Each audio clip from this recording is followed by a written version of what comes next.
Today's stories include people are pissed at Life is Strange Double Exposures Deluxe Edition, a rumored Fable and Gears of War E-Day release window, and a banana people can't stop touching. We'll have all this and more because this is Kind of Funny Games Daily. That's gross.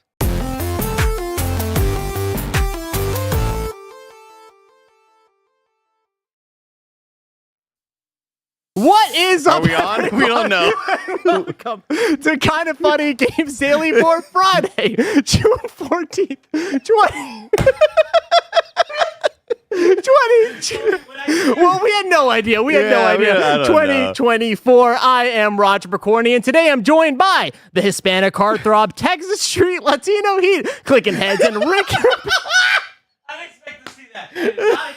Ripping into the shreds, the globe-trotting, headshotting, rootin', tootin', three-point shooting from Twitch.tv, Andy Cortez. Hello, Raj. Holy shit. Do we still have confidence? I don't know what's happening. My favorite thing was Kevin standing out here with the TV remote in hand, but it was such like he's getting such in like dad prep already because he was standing up and like, let's say this is the remote. He was just like, whew. Like he was giving it like a once over, like something's up right now. I got to go into dad mode right now. Here's the thing, Kevin. The reason why Roger and I didn't say anything, sometimes I'll tell you or I'll tell like Barrett, like, oh, this isn't like looking right. And they'll be like, don't worry, that's the way it's supposed to look. Like, all right. I don't know. Kevin's always working on stuff. Well, I don't know yeah, if that's so how it's yesterday supposed to we look. did a whole bunch of stuff, and I guess somewhere we broke that. So that's fun to try to figure out why that's broken.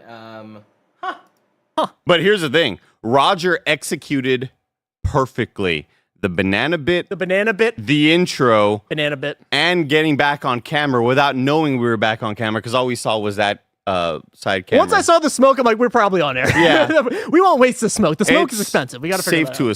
Safe to assume. Andy, we've never done KFGD before. I've never hosted KFGD before, so that's exciting. But two, great to meet you, by the way. Oh, great to meet you. Great to meet you. I'm excited to hang out with you. It's the end of SGF week. How are you feeling? What's the energy levels at? Was this an SGF that to remember? Is this an SGF that you're going to look back and be like, this is one of the best ones? How are you feeling after all of this? How are you personally also feeling? This is the third one ever, right? Yeah. This is my second one that I got to go to because the first year, I think it was just Bless Tim and Greg. I believe so. Or Mike may have gone. You might have just snuck in. Yeah, maybe. The thing is, when we ended this year's SGF, I realized that I played a lot more games of like super high quality that I'm looking forward to than I did the prior year. Where the prior year, there was like a couple of awesome standouts, but this year was like, I am surprised that I really enjoyed like 95% of these. Oh, that's awesome. So yeah, I think it was a great one. I think it was, there were, in addition to all the other big showcases that were happening, just a lot of cool announcements, like some hope for the future as opposed to just doom and gloom and, everything is really, really roly fucked. I still can't get off my mind that Kevin told us earlier that he goes to the restroom 2 times in the morning. He already said that he went 2 times today and he has 2 more in him. You know what I mean? Like that's psycho behavior, and that's some stuff that I think should be the headline. That's impressive pace. It's really. Guys, I put a lot in, I get a lot out. You know what I mean? Jesus Christ. You put a lot in at 6 a.m.? Well, no, that's like last night. Yes, that's last night. You put in a lot in last night. You got to go in there. Yeah. There's never been more of a indication that I will never be a fully formed adult than because I've been trying to like do my best to not eat late at night. I'm trying to do my best. What's late at night for you? What's the cutoff? Well, because okay, here's my problem. I like staying up late. Yeah. I like playing video games late. Yeah. And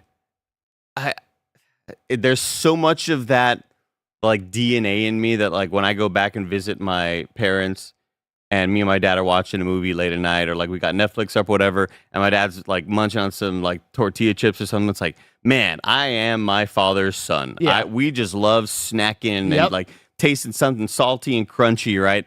And so I've been trying to do it, like I've been trying to push back the hours until like let's try 8 now. Wow. And that rarely ever works out. That rarely works out though. But the other day I had done one where it was like a 6:30 or 7 and it was a late night, so I was proud that like I stayed up for 5 hours, 6 hours after that. Yeah.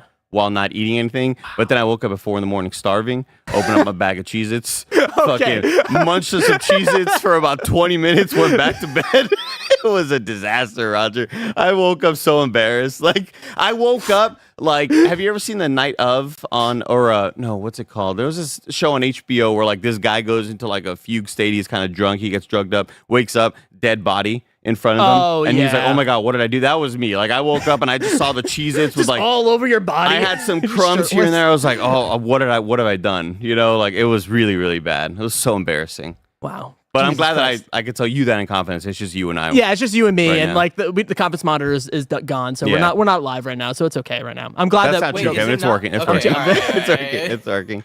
Yeah. But Andy is Moon Knight. just blacking out, just drinking sodas. You're like, where did my Ghost energy drink go? I don't know. We're waiting for the Ghost energy drink, Roger. We're waiting. Did them send it to you, or you ordered it? Okay. We're waining for the Ghost energy. Well, because I DM'd the homie who, I was like, hey, I'm gonna put you gotta on blast. you gotta get the plug. I'm gonna put you on blast in front of our SGF audience. Yeah. And then so he tweeted out, wow, 2,000 people like talking, hearing Andy talking shit about me. I was like, actually it was like 13,000 because we had like 12K on it's one of YouTube the or special whatever. days, yeah. So that's how many people I put you on blast, but I'm waiting for it. It's the Electric Daisy Carnival lime flavor. Whoa. Electric limeade. That's every single energy drink that you explain to me sounds like a vape cartridge. And it's like, it is just a wonder that if you were to just close my eyes and you were to just say all that stuff, I'd be like, yeah, he's just chiefing all the time. Kevin, can you look it up? Can you look up an image of Ghost Energy limeade or electric limeade or something like that? Because I'll tell you what, the can design on the outside, beautiful, gorgeous, great use of color, but it looks like something you'd see in a smoke shop, I bet. Like next to the Smiling Friends and Rick and Morty bongs, like this is what it looks like something. You're 100% right. Look at that. Dude, that's disgusting. Andy, how's the kidney stones? They've been non-existent, Kevin. Oh wow! Because you got to offset it. Since last time, right? You got to offset it with a lot of water. Okay. Okay. You got to offset. How much it water are you drinking? How much what? How much water are you drinking? Water. Buttload. I'm always refilling my Brita. I love my Brita filter at home. How many of those do you drink throughout the day? The water container you have there. These? Yeah. Here at work. Maybe 1.5. That's not that many. That's a very small water. But then I bottle. go home and I'm like, I'm drinking a lot of water. Okay. I'm balancing it out. Look, here's the reason why I'm drinking a lot of water is that it took me over a decade to get another kidney stone. You get one, doctors are like, oof, you're gonna get a fuckload if you keep on like. Sure. You people who get a kidney stone have like a much higher likelihood to get one again and again and again and again. And it took me, it was well over a decade. Yeah. I'm proud of myself. Yeah. No, it's a little dip. You're fine. I thought Proud of myself. got 2 kidney stones since you've been working here, right? No, I had one in 20. It's 2 at 1. I had one in 2011 or something, and then I got one a couple months ago. Nah. Which, by the way, the $5,000 bill went down to like $800. Paid that bad boy off. Nice. I just waited for it. People were like, Andy, just wait it out. And then they'll just drop it down. They're like, dude, look, shit happens. I work in health insurance, Andy. Trust me. I had several people being like, I work in insurance, blah, blah, blah. Just wait it out. Finally got another bill, and it was like $800 instead of the $5,000. Yep. Let's go. Let's pay also that the bad amount boy. of times like when Leanza broke her ankle and like she would get like a $5,000 bill, we would just call and be like, what's up with this? And they'd be like, it's a mistake. Our bad. We just wanted to see if you'd pay it. Just kidding. Stupid. No, don't worry about it. Imagine if it was. Imagine what if? Remember, Welcome into Games Daily, everybody. this is Kind of Funny Games Daily. Each and every weekday, we run you through the nerdy news you need to know about live on YouTube, Twitch, and on podcast services around the globe. If you love what we do, support us with the Kind of Funny membership on Patreon or YouTube to get all of our shows ad-free. Watch us record them live and get a daily exclusive show. For a chance to be a part of the show, submit your thoughts and opinions as YouTube Super Chats as we go. A little housekeeping for y'all. Of course, we're an 11-person business all about live talk shows. And today, after KFGD, you will get a lot of Fallout 76. Greg and Joey reviewing Fallout 76 in 2024. How does it hold up? I'm excited to see what Greg and Joey give it on the Kind of Funny scale out of 10. And then a Kind of Funny Game Showdown after that, which is exciting. And Greg and Joey streaming Fallout 76 to close out our programming day. If you're a Kind of Funny member, you can go get today's Gregway, which is about how much you spend on flowers / how to break a MultiVersus player's heart. That's a weird 2-parter right there. Greg's just on some shit right there. What's the Connection? Yeah. I mean, maybe it's like someone's like a fan wrote in and said, hey, I'm breaking up with my significant other who's a MultiVersus. Oh, gotcha. And it's also, I got to send some flowers. I don't know. Listen to that. I got to assume some that. Superman connection, DC sort of thing. Interesting. That's my bet. Interesting. Won't watch it, though. You send flowers at a breakout? You know, it depends on what you do. Depends on what you do. If you're drinking too much energy drinks and you're like, sorry, I spent all our money. Sorry about the hospital bills. Yeah, sorry about that. Thank you to our Patreon producers, Kieran Hovasapien, Carl Jacobs, Fargo Brady, and Delaney Twining. Today we're brought to you by BetterHelp, but we'll tell you all about that later. For now, let's begin with what is and forever will be the Roper Report.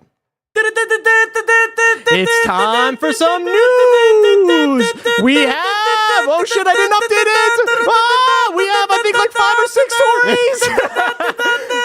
5 or 6 stories. Oh, Baker's dozen, there's 6. There's 6 stories. We figured it out. Number 1 on the Roper Report. Life is Strange, double exposure Deets. We can show some gameplay right there. There was a live stream yesterday hosted by Elise Willems, which is an exciting surprise right there. Way to spell her name wrong, by the way. She's Louise. Yeah, I know, right? Fucking Greg. Fucking Greg. Put a Y in there. Marcus Stort from Game Informer has a little synopsis. The story seemingly unfolds a few years after the events of Life is Strange. Max has moved far away from Arcadia Bay for a fresh start and now works as an artist in residence at Caledon University in upstate Vermont. She has sworn to never use her time rewind ability again and hasn't since the first game's conclusion. I'm about to go back to the old me in the Bugs Bunny meme. Oh shit, we're back. Despite this, Max's powers has evolved. She can now travel between 2 timelines, an ability called Shift. Unfortunately, she only discovers this power after stumbling upon the sudden murder of a new friend, Safi. Deck 9, who developed Life is Strange Before the Storm and True Colors, describes the game as a supernatural murder mystery. Max will travel across 2 realities, her present one and an alternate timeline where Safi is still alive but very much in danger. In the reality where Safi is killed, Max must find the culprit. In the timeline where Safi lives, she must prevent her murder. Solving and preventing the same crimes involves searching for clues across both timelines and interacting with 2 versions of every character, whose behavior and relationship to Max changes depending on the timeline, circumstances, and your choices. Like True Colors, Double Exposure is a single release divided into episodes. We'll get back to that later. And then Greg put a little thing in here, and then he put Elise in a bunch of different spellings. Spells it weird. That's on her. Spell it normal. Get some respect. Get some respect. And some producer's notes here. Yeah, a little producer notes right there. We have a lot of stuff to go when it comes to other stories. We're talking about Double Exposure, but I just want to get top level. Did you play any of the Life is Strange games? Did you play True Colors? What is your history with this franchise? I have no connection to any of these games other than hearing Greg and Bless get really, really jazzed up about these universes. Super not the guy to talk about these franchises, but I'm always really excited that there's a need for more. Yeah. That means success. That means that these studios are doing something right. They are making connections with their fans. Their fans want to hear more about these universes and these characters' stories. I think it's really, really cool that, like, it's been over a decade, right? I believe since the first initial offering or whatever. Clear my throat. I got to get through that real quick, Russ. I think it's super neat that this franchise has found as much success as it has. And I thought it was kind of inevitable that we'd hit that, apex point of like the enjoyment factor, and then every subsequent game would be they're making another one of these enough, but like I'm really, really glad that they're clearly putting out more and more quality products. And it's super cool that Elise was able to host this. Yeah, that made me very excited. My girlfriend is really, really into Life is Strange franchise, and I've come around. I played the first one. I really liked it. I liked it fine. Played the second one. That's about 2 brothers. That shit was too real for me. I was like, oh shit. Anything with 2 brothers in it, like Tale of 2 Brothers. That one specifically? Yeah, brothers, a lot of brothers in that one. Gotcha. That one, I was like, that one hurt me. And then Life is Strange 2 was just like, oh shit, I'm going to cry. What about Nico and Roman? They're cousins, but still.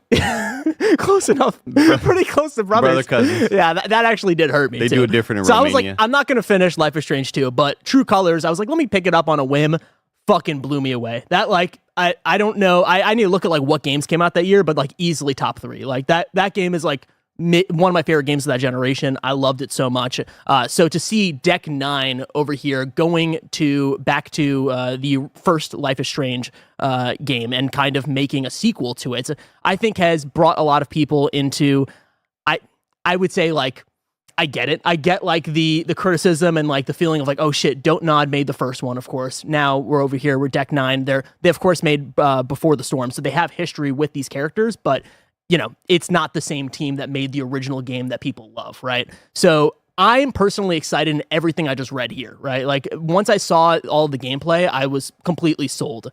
Just because the idea, the pure gameplay of it all feels so right. You know, being able to go through multiple universes, and then they said something in the actual gameplay when Elise was talking to the developers that I think really like, oh shit, this is exciting from a gameplay perspective, where you can talk to somebody, right? And then in one universe, and then talk to the same person in a different universe, and then fuck up and like compare them to like the other multiverse version of them. So you can like, you have to be on your shit, right? You have to be like being able to like, hey, okay, this version of, you know, Joe or whatever said this thing. Okay, well, that's different from this version of Joe, and I need to balance all that stuff while I'm talking to them, because then if I fuck up, that's going to actually have repercussions. Butterfly like, effect. Exactly. Like that is really interesting to me, and I think that can create some really good gameplay and make this world interesting. When it comes to like the Max Caulfield of it all and like the endings, we'll go to that in a little bit. So let's actually go into our next story real quick. You tell it what ending you choose for the first game. Tom Phillips from @Eurogamer writes, Life is Strange Double Exposure will support and respect whichever ending you choose in the original Life is Strange game, developer Deck 9 has said as part of an extended look at its upcoming sequel. Announced last week during Summer Game Fest, Double Exposure continues the story of Life is Strange series' original teenage protagonist Max Caulfield, now as an adult. But the surprise return to Max's story immediately prompted questions from fans as to whether the previous narrative choices will be supported and their consequences shown on screen. Now we know more. Quote unquote, we knew that this had to be something special, narrative director Felice Kwan said of returning to Max's story. We knew we had to respect the two unforgettable endings to the first chapter of Max's story, while also crafting something new and something fresh that echoed Max's past challenges, even while it moved Max's personal story forward. As to which of Life is Strange's endings was canon, Deck 9 said that there was no single canon choice, fitting perhaps for a game about dual timelines. Quote unquote, it was really important to add to Deck 9 that if we were to make another Max adventure, that the game we'd have to respect both of these endings. Game director John Stalter adds, Life is Strange Double Exposure does that very thing. There is no canon ending in our book to the first game. Double Exposure will respect both endings in Max's thoughts, her journal, her SMS, her interactions with other characters, what she opts to reveal about her past to her new friends. It's all reflective of that final choice. SMS. Which is insane. Like text. Text? Yeah. Okay. Like, why are we saying SMS? I wasn't sure if it was an in-game system, like the super magnetic. I don't know. I don't know where the developers Deck 9 are. Is that like maybe like a foreign thing? Or maybe that's just like what they call it in the game? I don't know. I've never heard SMS as just like a shorthand. The shorthand, yeah. Which is text is very, very small. Yeah. Very short, very short. As for how Double Exposure will import to players' choices, Deck 9 has said that this is handled organically in the game's early scenes through a conversation with Max and her new friend Safi. And they show that in the presentation, where it's a quick little thing where you're talking to Safi and she asks about Chloe, and you have two choices, and one is like, oh, she was a good friend, or oh, we were high school sweethearts. And it's like, that's cool. Like, that's a cool, like, very different choices, and it's nice that you can just have that organically. And today's presentation on Double Exposure appeared to show a fragment of that when Safi asked, oh, I got ahead of myself, what is the girl with the blue hair whose picture was kept in your wallet? Max has a choice to go through both of those choices, as I mentioned earlier. And let's also bring up Imran's tweet where he said, I don't really understand how you let the player choose which ending they want to go off and design a good narrative around it. It feels like Max would be a radically different person between the two endings, and I doubt the game diverges that hard. What do you feel about making a sequel to a narrative game that then has to kind of deal with both of these massive choices. I don't know if you know the ending of Life is Strange. We're not going to spoil it here. It's a pretty fucking massive choice that you make at the ending of that game. How do you feel about that if, let's say, I don't know, if there's a franchise that would come back after you made a choice, like, I don't know, Mass Effect 3 or something like that? How do you deal with that? How do you think about that?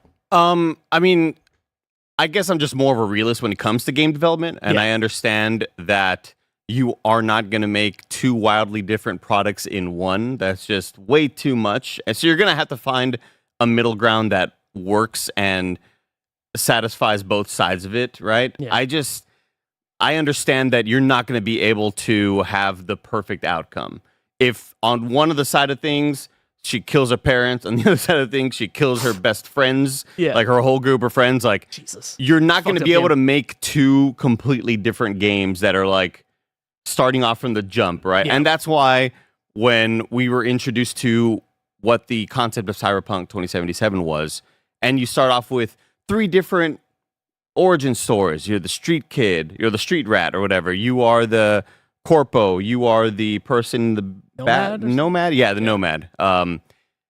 And then we started hearing more and more, it's about a 30-hour experience. It's not going to be this Skyrim, Witcher, 100 whatever hour experience. Yeah. I guess it can be if you kind of go that hard or whatever. And then when you play the game, you're like, those tendrils of what your, origin story are really mainly the beginning. Yeah. And you'll get nods here and there to conversations. You'll end up in the same place. You'll have, but like for the most part, your journey can look almost like 90 to 85% close, similar to if you were to try any of the other origin stories. And that makes sense. Yeah. That's game development. You don't have a lot of time and budget to have all these different outcomes. I totally understand it. I understand that some people might go, shit, that wasn't my ending, or that doesn't seem realistic to me and what I would expect. But it's also game development, and I get it. Yeah, no, absolutely. I echo everything you're saying, because this is a tough one. But I also think from watching the playthrough, and again, I implore everyone to watch this 20-minute breakdown. It's really good if you're a fan, because at least for me, it quelled all my fears. Because it is something where, of course, 2 very different endings, but I can conceivably see how both endings lead Max to the place that she is.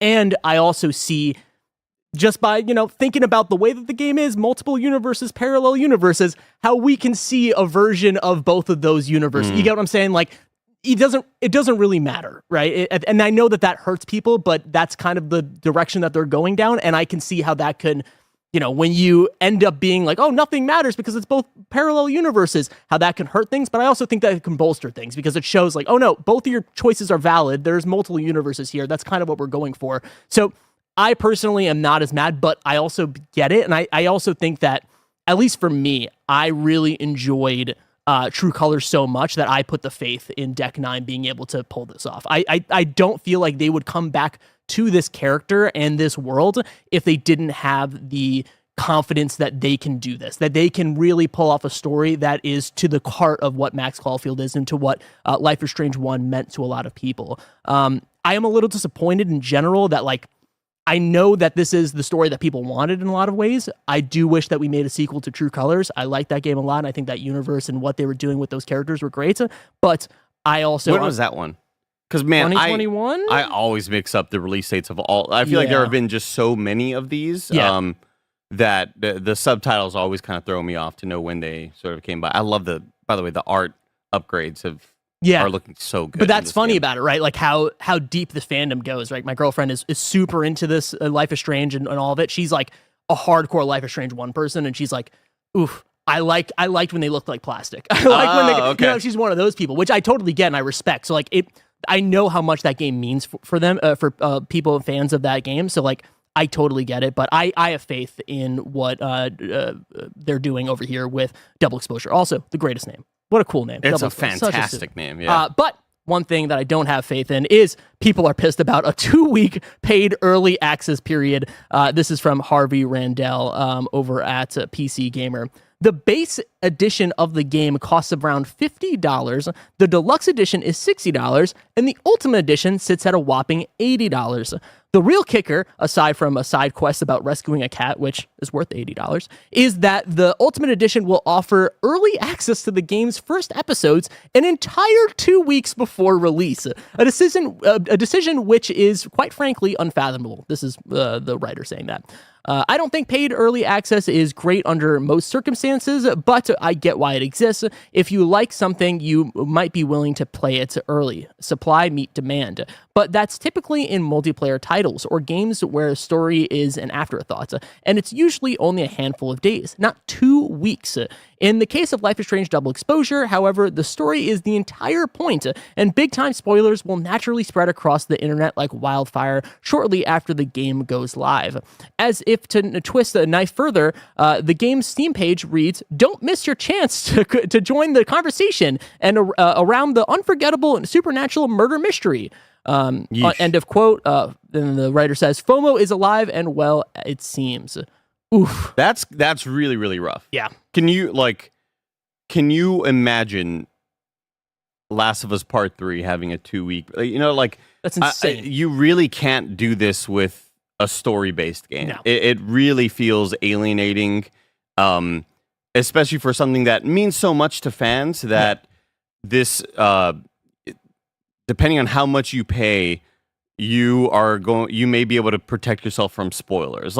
Obviously, go out there with caution. Use all your muted and blocked terms on Twitter, especially if you are, in the gaming sphere where you're like really in tune to following reports and listening to, but then also, jabronis like us. The way that my brain goes is I don't think that this is something that most people are going to notice. In terms of that this is happening, right? So I can see people just being like, "Oh, Google, what's the release date? Oh, it's this date. Okay, cool." And then they're just going to go on Twitter and they're just be like, "Oh, this is spoiled for me because apparently people are fucking spending $80 and, it's all spoiled for me now." And apparently, I don't know how many episodes this is because I know it is one package, but it's multiple episodes. I don't know if it's the first episode or the second episode, whatever it is. Yeah. But even then, that sucks. I do kind of miss the rollout of just having episodic things, so then we can just kind of all go into it and get excited about it. But putting this behind a paywall, it's rough. I think especially with how Apple and Google have really tried pushing their news notifications, and the amount of times that you get a little pop up on Chrome or Firefox or whatever that's like so and so, Engadget or The Verge or whatever wants to send you notifications. Sometimes you just click those away. I can imagine me waking up, getting a little post notification on my phone going, the ending is pissing people off. It's a story from random outlet. And it's like, oh my God, I just spoiled myself on something that came out 2 weeks ago, apparently. Yeah. If I could have paid double the cost or whatever. Yeah. That's a really, really wild call to do. Yeah. I really hope that they reconsider, but I doubt I think it's past that point by now. Yeah, I mean, we can talk about alternate ways that they could have done this. I wish that they were to be like, hey, the first episode, the first chapter or whatever is available for, maybe $15, and then you have to buy the whole game for $60 or whatever it is, right? Having just that thing that you can just buy it and just play it just for a little bit. I don't know. The way they're doing this just feels so icky, and I don't think they're going to go back. I think we're at the point now where it's just yeah, we're just doing this. Unless Signed, it's sealed, delivered. Yeah, exactly. Unless this is the biggest outrage in the world, I just don't think that this is going to happen, which sucks. But remember, the Kinda Funny membership on patreon.com/kindafunny and Kinda Funny Games gets you our shows ad-free. And speaking of ads, let me tell you about our sponsors.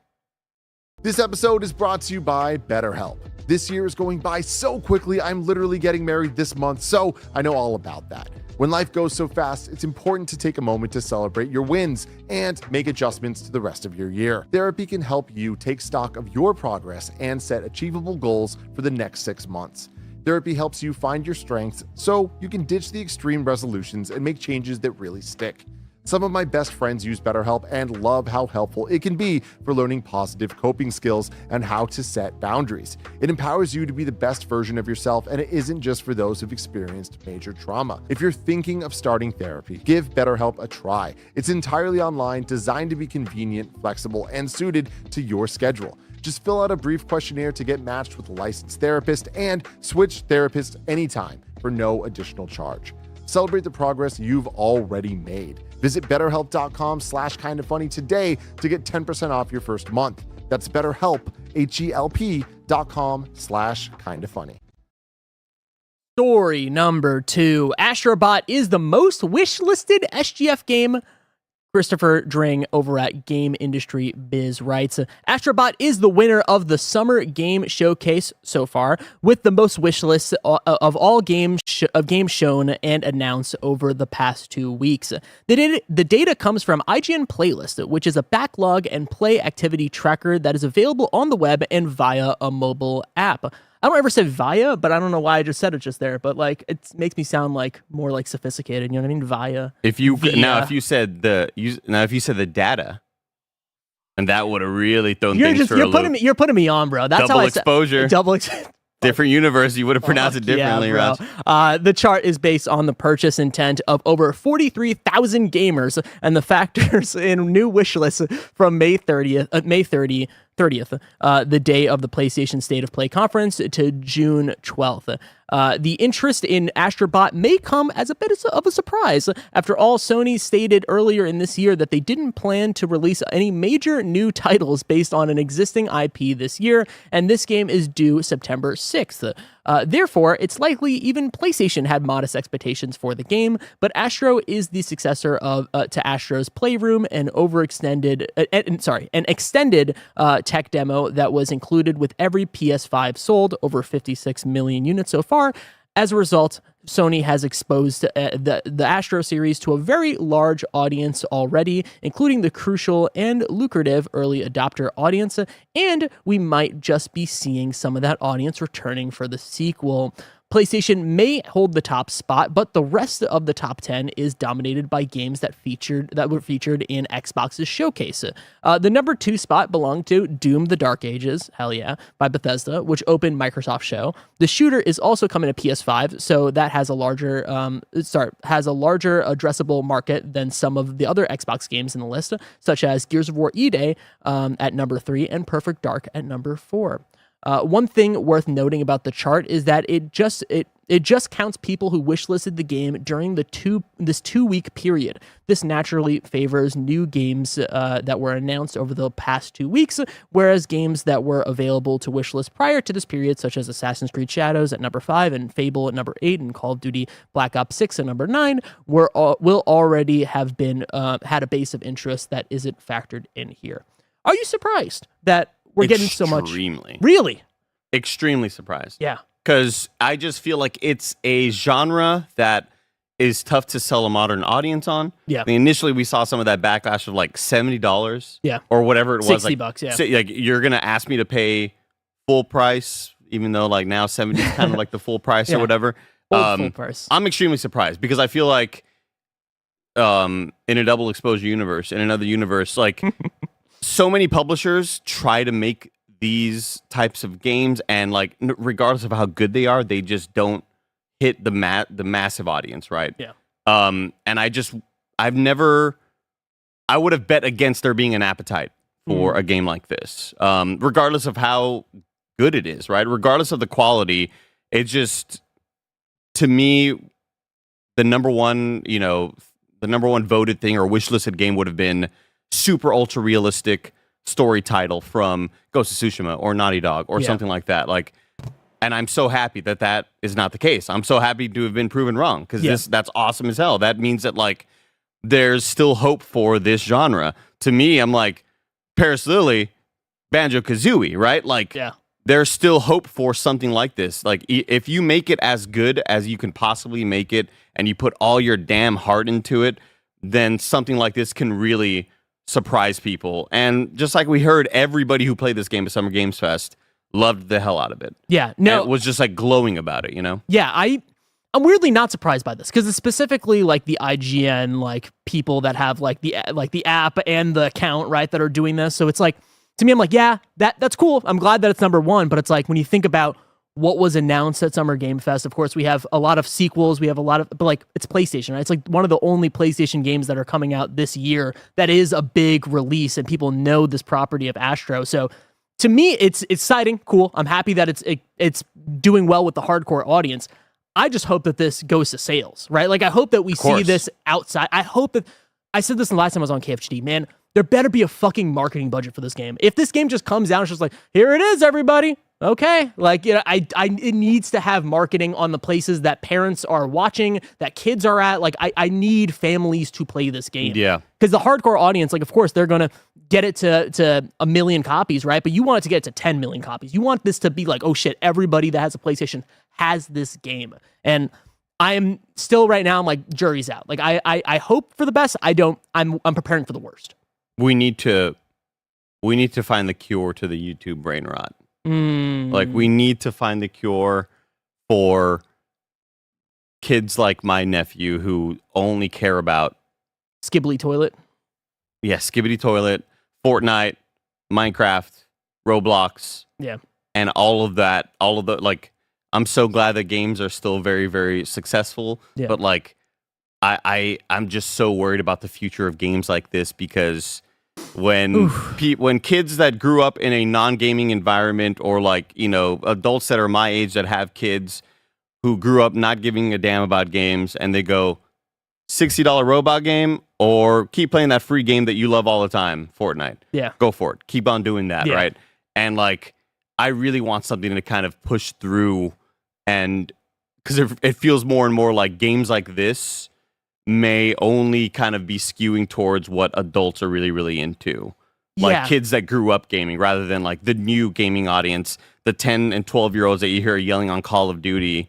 Like, that's the audience that I'm worried about. Like, what's the single player game that will really kind of grab their attention? And I think we saw massive strides with a huge, like, now celebrity, I would say, not just an internet celebrity, but someone like Kai Cenat, who really, really broke through playing Elden Ring, who is not a gamer, does not really do gaming content. I think maybe he mentioned he played Red Dead 2 at one point, and like, that's about it. I didn't know that about him. Really? Okay. Yeah, no, he does not do gaming. And like, everybody assumed like, oh, he's probably a 2K streamer, or he's probably a what? No, like, he just doesn't really do that stuff. Yeah. But like, playing a game like Elden Ring, which I spoke to a lot of people at SGF who work for Bandai Namco, and were like, man, like, we have already been a successful game, and like, this game was already great for us, and like, we saw explosions because of those streams, right? And that was not like a partnered thing or whatever. Like, that, like, I just want a title like this, or like anything, to kind of break through that threshold, and like, anybody can play these games. You can move away from the other titles. It's okay to play the games that aren't just Fortnite, Minecraft, Duty, Roblox, all that stuff. And you think that Astro has the ability to do that just because every single person has a demo on their PlayStation, right? Like, they have the game essentially, right? They have a part of the game. They have an updated version that has that more recognition's levels. there. Exactly. So, yeah, again, go back to the marketing, right? I hope that they're able to just be like, hey, this game's out. By the way, if you have a PS5, like, it's on your PS5 pretty much. Like, you can play a little bit of it right now and get the feeling and understand it. But I also think about, like, I think that there is a strong chance that this game sells well during the holidays, just purely because I've had the question so many times, and you've probably gotten this question a lot. Hey, my kid got a PlayStation. What do I get him? And I remember PlayStation 4 being like, oof, knack. Like, what are you getting this kid? Some Lego game, I guess. Yeah, they already had that on the Switch. Madden? I don't know. I don't know. What do you get this kid? So like, this is like an easy one to be like, oh, just get, of course, the kid's gonna like it. At least they're gonna, if they play it for an hour, sure, like, they're at least gonna have a good time looking at it. Yeah. So I'm hopeful for that. I do hope it has that retention as you're talking about. But talking about, mentioned some Xbox stuff earlier. Fable. Rayman in the Twitch chat says, why would you say knack like that? Listen, I love knack. There was a tone there. There was like a knack. There was an infamous video back then, which I want to find, but I'm like too cringed out to like find it, where I had Greg Miller on a podcast that I did when I was like maybe like 13 or something like that. And on it, I was like, looking at Greg Miller working at IGN doing his thing, looking at him, be like, fucking knack might hit. You know what I mean? Like ironically, being like, yo, knack might be like a hit. Like, it might be the thing. We need to watch out. Batten down the hatches. Yeah, you gotta look. Greg, you don't know shit. You don't know shit about video games. Knack is bursting through your door. Knack's about to be the one. So I'm the number one knack defender, but you know, it's fucking knack. Number 3 on the Roper Report. Fable in Q4 2025. Gears of War E-Day somewhere in 2025. Tom Warren's latest Verge newsletter, Notepad, had a couple of Xbox release rumors as reported by Reddit. It goes, Matt King's Xbox Showcase trailer appearance had me smiling from the from the start, alongside the subtle sarcasm and British humor throughout. Fable's developer Playground Games is best known for the Forza Horizon series that also pushes the visual limits of the Xbox hardware, and it looks like it's going to do the same here. Sources tell me Microsoft is currently targeting Fable to release somewhere between October and December of 2025, so it could be another 18 months away. And Microsoft didn't put a release window on Gears of War E-Day, but a few months back, I'd heard it was targeting a release in 2025, and ahead of even Fable. So potentially Gears of War E-Day might be happening before Fable. That might have changed now, so the lack of a release window gives the coalition some breathing room here. Either way, I don't think we'll have to wait long to see how Gears can really push the Xbox Series S and X consoles. Fucking so surprised by that. I could have sworn that Gears of War was going to be like a swan song of the Xbox hardware, and we're just going to be like, hey, it's going to be the Last of Us type thing where it releases 2026, 2027, we go into the next hardware, maybe it's a dual generation thing. If this comes out next year, this is easily going to be the best video game year of all time. Like, there's no way. That's wild. That's absolutely wild, yeah. I mean, well, this year just seems like not like a possibility. I would say, like, the way how ahead of even Fable is looking like the fall, right, of next year, fall to winter of 2025. So it looks like it'd be more of a, if it's ahead of even Fable, I'd assume maybe summer, spring of 2025 or whatever. Yeah. But like, yeah, still surprising. Yeah. And a franchise that I'm barely getting into for the first time. You have such a cool journey for you. And I really, really enjoyed part 1. Yeah. And I just, just to take it back to my own personal things, and like, sure, it's a great story. Great. Tom Warren, you're doing fantastic You're doing work. Awesome. Xbox. I'd love to be able to play Gears 2 and 3 on Steam or the Xbox PC app. Somewhere where I don't have to go to the Microsoft Windows store and go to this archaic Yahoo GeoCities website. Like I don't want to buy a game. It's like when you have to play GTA 4 and you have to like open up like the Microsoft thing and then do that. But listen, Andy, you can do it on the Xbox, bro. You just have to go cloud streaming. You know what I mean? Just press the cloud. It's in the cloud. You can play it on your PlayStation. You can play it on anywhere. Doesn't matter. I don't want to do that. Why not? I want the core experience in front of my eyes. I want to experience it like the Pilgrims experienced it. Okay. In bleeding edge 60 frame per second action. Yeah, because I was really impressed by the tech that went into making Gears 1 look as good as it does now, which is, obviously it's a remaster, but they did a lot of like back end work to get those 60 frames in there. I forgot they remastered it. Yeah. I would love to be able to play 2 and 3 in a way that doesn't require me to like, the way you see like Digital Foundry sometimes busts out an old PC to play an old game, and it's like this still has Windows 95 on it, 98, and we're gonna be able to boot this thing up. This is still super shocking about Gears of War E-Day. It's one of those things where I think it was such a nicely held secret that so good. It's sometimes you just sometimes forget the fact that sometimes rumors won't happen about a game, and I know there have been rumors about a new Gears. We just but it was know, always Gear 6. Like, we didn't know what it was, right? And it's like to go into a big presentation like that and be, for me at least, 100% surprised by something like this, and being this soon where you see a trailer like that and you maybe think, oof, that's at least 3 years off or whatever. And it's like, no, it's been in development for 3 years or 2 years now. That's really, really exciting. I'm going to cry if that's next year. I love Gears of War so much. I grew up with that franchise, and it just means so much to me. Like, because I remember seeing the books in the library and be like, I'm not reading a book, but the cover has a young Marcus Phoenix on it. That's cool. That's a cool idea. They got novels? They had so many novels. I'm sure Mike has them all. You could probably rent them from him. You could just steal them from him.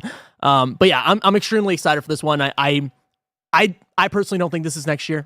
The way that the vibes are, especially if we're seeing Fable gameplay and stuff, like the fact that Gears of War could potentially be before this, I don't know. I also feel like Xbox, they had the great trailer, but I also know that they could have done like the double down whammy of like, here's a little gameplay too. Like I feel like if they had it, they might have done it. And I just don't think that they wouldn't have shown gameplay if they had some really crisp, like like a Perfect Dark thing where it's like, what was like 2 minutes of gameplay, something small. That's a good call. Yeah, exactly. But yeah, that's cool to see that where it's at. But story number 4, a rock block of Assassin's Creed news. I love when Greg writes this stuff and I have to read it because it's like, what the fuck's a rock block? Something you learned in Mizzou. It's like a rock lobster. How Assassin's Creed Shadows will get you to swap characters, Conor Makar at VG247 writes. Only a few days ago, Ubisoft revealed gameplay for Assassin's Creed Shadows during Summer Game Fest 2024, giving us an early peek at what's to expect from the latest entry in the stealth action series. But even earlier than that, we were able to put a few questions to Associate Game Director Simon LeMay Commodus. One of the more interesting aspects of Assassin's Creed Shadows. I gotta correct you there. Well, what'd I say? What'd I say? You pronounce it commodus, but I'm pretty sure it's like comptoir. Commodus. Slappy. Come on. It's cupboard. Cupboards and drawers. This is how Blessing spelled it. Like, yeah, that's how it's spelled. Oh, shit. One of the more interesting aspects of Assassin's Creed Shadows is the ability to swap between two entirely distinct characters, Yasuke and Naue. Okay, Thank you. I don't want to get fucking shit for that, okay? It also just reminds me of, like, growing up in a predominantly Latino-based area and just hearing, like, Naue. That's how you remember it. That's how you remember it. Questions on how this will work and what efforts have been made to encourage swapping between the two were met with interesting answers, which you can find below. Quote, "We were really interested in the idea of committing to whatever build that you have." Comme toi. States when asked about the decision to have two protagonists rather than the typical solo act. So early on, we were trying to say we know we want stealth, we know we want combat, but we don't want the players to be able to switch willy-nilly between those things. Interesting. Though that was me saying interesting. The weapon you have, the armor you have, is what you've got to deal with your current situation, and you have to remove yourself from that situation before you can change those things. Quite rapidly, it became obvious that Shinobi and Samurai would be two interesting fits for this, and this led to this two protagonist approach with their own feel. But with two characters comes an obvious dilemma. How do you encourage players to swap between them rather than sticking to just one? With this distinct playstyle built into both Yasuke and Naue, it's not unlikely that players with a preference for going in loud or the traditional sneaky approach will gravitate to one over the other. Comme toi. It's like Duolingo. Elaborates. It's a balanced approach. Most of the content can be played by either character, and there's no hard gating that says that thing. Story moments are character focused, but the rest of the game is open, and progression incentivizes you to switch because when you play just one character for a while, they will pick up stuff for the other character to use, so both characters kind of progress together. We have another Assassin's Creed news story, but let's talk about this for a second. What do you feel about that? I am a little sad about this. I wanted to be able to just do anything with either character I choose. I understand why they're doing this. They want you to play as two very distinctive characters. I get it. Yasuke looks cool. Not for me. Like, I maybe if I get on the sticks, but like this just does not excite me about getting back into Assassin's Creed. I like the stealthy. I like the Splinter Cell-esque being able to go on the top and like hide around and like get somebody from afar. Like, this is cool. I just don't think that this excites me. How about you? I'm super jazzed about both of the options because that's how I played Ghost. Like, it really was like, what am I feeling right now in this situation? What am I trying is to like, what's my success that like I would see this, like, I'm going to go into this little encampment. What do I read as a success right now? Do I want to try to sneak through everything? Do I want to call everybody out and try to have these duels? I love both options. I do wish that I could be able to have both options all the time. Yeah, kind of switch out really fast like Spider-Man. Or Yeah, something. because you read in here, that it's a balancing act. Yeah. But it's like, just because it's a balancing act doesn't mean that you can execute that balance perfectly. And obviously, we'll be the judges of that whenever that game comes out, and we'll see exactly whether it was balanced well enough. But yeah, it does kind of bum me out. I do wish that both options were still viable, but maybe one was just way, way worse at it. Yeah. And you'd get like, hey, 80% success rate going full melee with Yasuke, 20% going stealth, and maybe the opposite for Naoe going into stealth and, calling out combat. Because we've seen several situations where Naoe's in combat with 3 other people, and it's like, she looks like she could take them all on like that. Like, obviously, if shit hits the fan, you're going to have to put up your dukes, and you're going to have to fight, and she's got that sick-ass weapon. So that's one thing that I am kind of confused about, because it seems like she's getting a lot of the stuff that Yasuke can possibly do, but Yasuke can't exactly do everything she can do, Yeah, I think in my perfect world, I envisioned this as being like almost like a tag team fighter game where you're able to like just press a button and then just Yasuke just bursts through a wall, and now you're playing as him, and then now you're able to go back and forth. I'm interested to see. I'm going to play this one. I think I'm the same way with you of like, I super lapsed Assassin's Creed fan, but like, what if this is the one? What if this is the one? But as long as I read this as like a non-Assassin's Creed game, as long as I just look at this as a video game, because that's what I was hoping Rise of the Ronin would be for me, and it just didn't quite hit story-wise. So like, what will satisfy me when I play Assassin's Creed Shadows? I want really awesome story turns that are just going to have me like jaw on the floor, like, oh my God, man, this dude is really, because that's what really hit me with Ghost of Tsushima. Yeah. Is that the combat was a lot of fun to me, regardless of how repetitious it got. I still had a lot of fun with it. And the fact that I was seeking out all of the extra things when I am not the platinum guy, but I wanted to go seek out these fights, that means that I enjoyed the combat a lot. Yeah. When I wanted to keep on doing it and doing it more. And Rise of the Ronin just really, really lacked a lot of those big story hits for me. And I'm really hoping that this can satisfy on both fronts. Hit me with some character moments, get me a little teary-eyed now and then, but also I want to have awesome gameplay moments like what we've seen in the trailer so far. And it looks really, really damn good. Yeah. Well, talking about Assassin's Creed, we got some Assassin's Creed Infinity gets a new name news. Eddie at GameSpot writes, just Eddie. Assassin's Creed Infinity, the working title for the hub that will host new Assassin's Creed games, now has a new name. It's called the Animus Hub. No. Stop with Animus. Abstergo, stop all of it. More details are coming later on. We don't want this. Animus. What are we doing? I fucking called it. Remember, chat? The beginning of Assassin's Creed Unity, the French Revolution one, where they the intro to that game has like the player using like the Netflix in-universe Netflix version of Animus. It's happening, everybody. It's happening. Assassin's Creed Infinity. It's happening. 30% of the game, we're going to be fucking Declan walking around with cargo shorts in the year 2029. Get his name right. Desmond. It's Desmond. Respect him. Wearing some fucking Puma shoes. Like, I don't want to be in the future. That's not why I want to get into these games. Here's the thing. I don't think it's going to be like as big as you're thinking of it, Andy. Better not. I honestly think it's literally just going to be like a launcher where you see like, hey, this is where you can load up Shadows. The new Uplay launcher. It's the new Uplay launcher, but for Assassin's Creed, what is it? Doesn't Call of Duty do something similar, right? Where it's like all these different Call of Duties in like one kind of launcher. Yeah, it sucks so bad. Yeah, and that sucks real bad. And that's what I wanted to have the conversation that's a bad of, like, experience. Why? like, it is such a stupid idea. Call of Duty, it's a good idea. The whole launcher idea is smart. But then it doesn't work, right? It gets so fucking bloated. We have the headlines where it's like, a Call of Duty is 350 gigabytes, and it's like, that's not technically true, but it is true, because if you download just the Call of Duty app, you download all that fucking shit. Like, it just happens like that.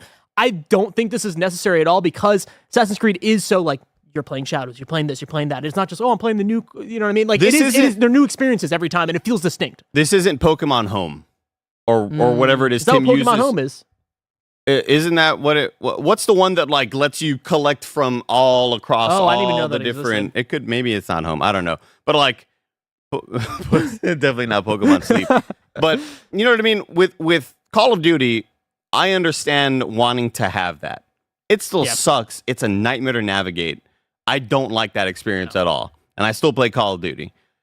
But in this, you're not hopping into, you know what, let me do a quick match of Assassin's Creed fucking duel or whatever. Let me just play 10 minutes of a Mirage. I'm trying to level up this weapon, and then I can bring that back into the Battle Royale version of it. Like, we're not doing that. I don't understand what this is, and I don't understand why they're doing it. And add multiplayer and it makes sense. What really pisses me off and annoys me about stuff like this is that, like, this shit better have cost like $30, or you know what I mean? Like, if you're going to put so much money and resources into this thing, we've been hearing about Infinity for so long now. Yeah.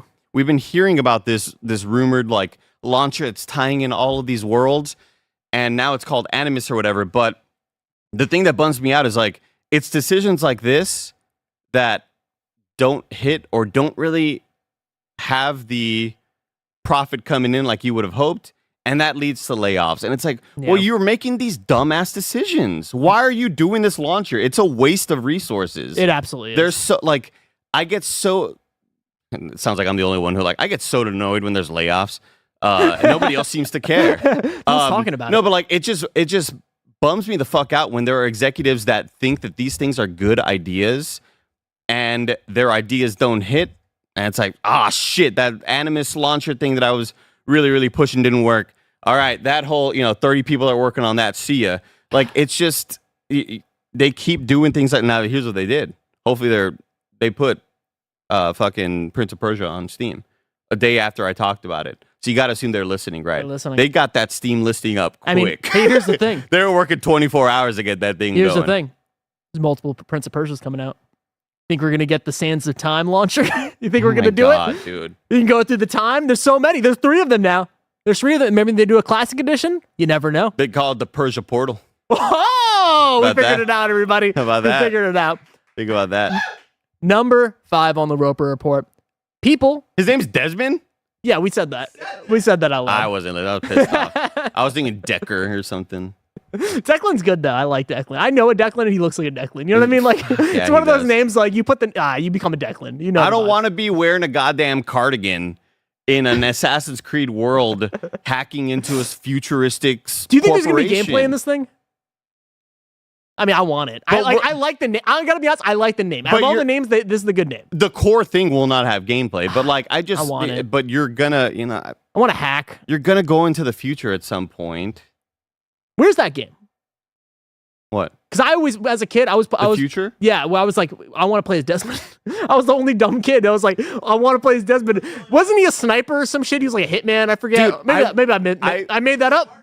Oh, he's a bartender, but wasn't he also an assassin? I don't remember. I will never forget being a wee lad watching E3 and watching Jade Raymond show off Assassin's Creed for the very first time. Yeah. And I think that was the E3 of also the first time we saw BioShock. It was a big E3. It was like, dude, this is the future of gaming. Holy shit. And then I was reading my GamePro magazine, or maybe it was Game Informer at this point, and then there's like, hey, we noticed, Jade Raymond, that some of the stuff going on, some of the like on-screen effects looks kind of futuristic. What's that about? She was like, you'll see about that real soon. I remember this. And reading this article, I was like, man, whatever this is, I don't think I'm going to like it. And I really didn't like it. And anytime we got to an Animus, I fucking turned that shit off or whatever. Which is it? Abstergo Animus? Is Abstergo? Animus is like the technology for you to relive your ancestors' memories. Abstergo is the company that is secretly the modern day Templars. They really wanted people to be buying Abstergo bumper stickers to put on the back of their 100%. windows and shit. You're not fucking like Portal and stuff, you know what I mean? The whole thing, Rogers, Desmond was a bartender who left his family who he knew were part of the Assassins, and then they kidnapped him. His name's Desmond? And so the reason he's like, they have him going into the Animus, especially in 2 Brotherhood and Revelations, is for him to train reliving Ezio's like memories, so he can like take those, so he can become a modern day assassin. That was like the whole thing. I misread that. I thought he was a sniper, and then they just. I thought this motherfucker was sniping. I thought he Misread was the situation. I don't know what's happening. Number 5, people, mainly bots, can't stop touching this banana. Paul Tassi at Forbes. Please show if you can bring up that video real quick. If you've been paying attention to the most played games on Steam lately, you have no doubt seen a strange one.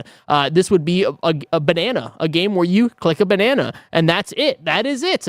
But now Banana has crossed 420,000 concurrent players as of an hour ago, and things are spiraling a bit. Given the reason players are playing, who is actually playing it, namely a zillion bots. Things are spiraling. I just picture like everybody at the UN. Like it's just like we're not, trying to fix. Gabe Newell's coming out of retirement. He's like, the game is a money printer, and after enough clicking, you will earn banana skins in the game, and because of the ability to sell those, a la Counter-Strike, you can actually earn real money just from those clicks.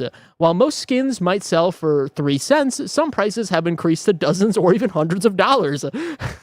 The record right now appears to be $1,345.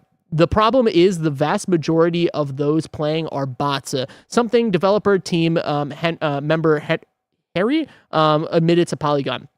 Unfortunately, we are currently facing some problems around botting. Since the game takes basically 1% to no resources on your computer, people are abusing up to 1,000 alternative accounts in order to get rare drops, or at least drops in bulk. By the last count, only a third of players were real. And then Harry admits that the game is set up as a legal infinite money glitch. Players play the most basic game on Earth for free, find skins to sell for cash. I mean, it's a market. And then he keeps on going on there. But yeah, so if you see Banana and you see your friend playing Banana, walk away, run away. You better unfriend your friend. It might be a bot. It's dangerous. It might be a robot. Things are getting out of hand. Things are getting out of hand with this with this Banana game. But Andy, this is a big game, big bananas. But if I wanted something smaller, where would I go? The obvious joke is like, so-and-so's pants. Oh! Small banana. He did it, everybody. But I don't go for obvious jokes. He would never do that. Too highbrow. You go to our last story, the We News channel, where we cover all the small news items you need to know about. Do the music. Lollipop Chainsaw Repop launches digitally September 25th. Xbox Series, PS5, Nintendo Switch, and PC. I watched the gameplay trailer. This game does not look good. This game looks like an Xbox game that they just are like, hey, now it's fully out now. We took a year. Over on Reddit, Jason Schreier confirmed rumors that Final Fantasy Tactics Remastered is real and is happening at Square Enix. They should make it real-time combat. Clip it out. Break it. We have no music, so it's perfect. We can just fucking throw him to the fans, and then he'll just get arrested. You guys aren't hearing the music? No, not at all. No, we don't. Over on Twitter, Jeff Grubb says, this is for you. This is for you, buddy. Bloodborne PC port isn't happening. It's just not happening at the moment. At least not involving From time. You want me to get this? You want me to take this? You just got this. A lot of froms, and I'm like, what's the word and what's the proper noun? PC port isn't happening. It's just not happening at the moment. At least not involving From. From's time is worth too much, and Sony probably doesn't want to pay the premium to lock it down. It's hard to imagine From working on a one console exclusive ever again. And I believe all of that. Yeah. I also really believe the angle that Gene Park was taken on, this quote that Jeff Grubb had quote tweeted of Gene Park's angle of, I think something's afoot. I think something's a bit off. I think that, especially the way Miyazaki addresses it. Yeah. I can't say too much. What? Why? It seems a little bit fishy, but then the angle that Gene Park was taking of and then having Elden Ring first debut on the Xbox conference was another thing, and it just seems like something may be wrong. Maybe we need a little venting session, and everybody can just get around in a circle. Just come together and figure it out. Let's all talk about this. From doesn't need to be involved. Pop that. We've seen the magic that modders can do online. We're not asking for a remake. we want this shit in 60 frames per second. And that's the only way that I will be playing the Bloodborne DLC. I may not ever be able to play the DLC. I made a vow. I said I'm only going to play the Old Hunters if it's in 60 frames. That's per how I feel about second. the base game, period. I'm like, I'm not fucking touching a From Software game if it's in 60 FPS. I'm not doing it, I refuse. You know, if anybody you know out there is selling maybe modded PS5 where I can maybe play the game in 1080p 60, let me know. I will buy it. Let him know. I want to buy it. Games Radar reports Diablo 4 is getting a public test realm, PTR for short, server for Season 5, hot off of Season 4's widely popular PTR that changed the RPG's loot system for the better. And the Talos Principle 2, Road to Elysium, Shin Megami Tensei 5, Vengeance, and Monster Hunter Stories are out today. For a second, I thought that was all one big game, and that's it. The Talos Principle 2, Road to Elysium, Shin Megami Tensei 5, Vengeance, Monster Hunter Stories. And it's released by Square Enix. That is it for the Wii news. We're a little over, but we'll do a super chat really quick. This is from Cozy Bear. Tentatively excited for Double Exposure. I felt like True Colors' creative ambitions were hamstrung by its lacking budget, and fear the same. That's a good point. I didn't feel that way, but I understand how someone could feel that way. Zach Mayo says, "Hey guys, Andy, what do you think about the most recent Destiny 2 raid race?" I didn't pay attention to any of the raid race, and I think it's because SGF. We were at SGF. Yeah. And I remember hearing just a lot of people online being like, wow, it's so unfortunate that those are the same day because my attention can only really be in one spot there. So I didn't pay attention to any of the raid race, but I did hear that some of the people streaming their stuff were covering up their gameplay and like blacking out their screens so that the other teams couldn't cheat off of them every once in a while. That's cool. But I will say, I've been loving the hell out of this Destiny expansion. It's a lot of fun, man. It's super fun. We almost lost Mike the other day. Mike was like, I'm not doing this. Like the checkpoint system on this mission is ridiculous. It's one of those that we were playing on Legendary. Yeah, I heard him talking about this. Yeah. And like if you get to the very, very end, you die, you start way the hell back. I was like, oh, this is kind of rough. And Chris Anka came in and saved the day. Chris Anka. We still have a bunch of super chats, but we're not gonna be able to get to them. But I have one last one. Dylan Bailey says, Roger, spell my name wrong. No D in my name, everybody. We gotta stop. Fucking Rod. I hate it. Roger, you still haven't fixed PlayStation Stars. This has been a running thing. PlayStation Stars is down. Apparently just somebody in the chat just really cares about this and has been saying this in the super chats. I believe it might be Dylan. So Andy might be able to fix it. Mm-hmm. And that has been kind of Funny Games Daily.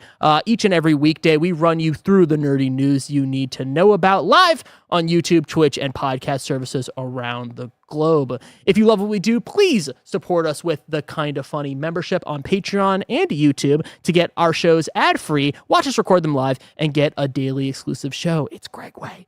Enjoy the Gamescast review of Fallout 76 next with Greg and Joey. Game Showdown after that, and the Fallout 76 stream to close the day. But until next time, it's been our pleasure. Love you, bro.